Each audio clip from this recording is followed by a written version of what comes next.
করবেন, বৃদ্ধি করবেন। সেটা আপনি যদি নিজে আইডেন্টিফিকেশন করতে না পারেন তাহলে অবশ্যই আপনাকে একজন ডক্টরের কাছে যেতে হবে।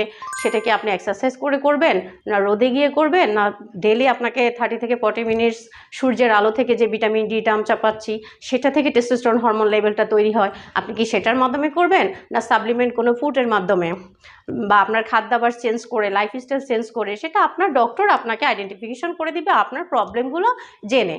সো আপনাকে ডক্টরের কাছে যেতে হচ্ছে আপনার টেস্টোস্টেরন হরমোন লেভেলটাকে ইনক্রিজ করতে। নেক্সট যে কারণটা আমরা পাচ্ছি বৃহৎ কারণ প্রেগন্যান্স প্রবলেম। এখন প্রেগন্যান্স প্রবলেম বিভিন্ন কারণে হতে পারে, যে আপনার পেনিসের সমস্যা হচ্ছে, ইজিকুলেশন হচ্ছে না, ইনথুমিয়া হচ্ছে। এখন এই প্রবলেমটার জন্য আমরা যেটা করে থাকি যে আপনার পেনিসের একটা স্ক্যানিং টেস্ট করে থাকি। সেই স্ক্যানিং টেস্টের মাধ্যমে আমরা দেখে থাকি আপনার পেনিসে আসলে প্রবলেমটা কোথায় কোথায় আপনার ব্লাড ফ্লোতে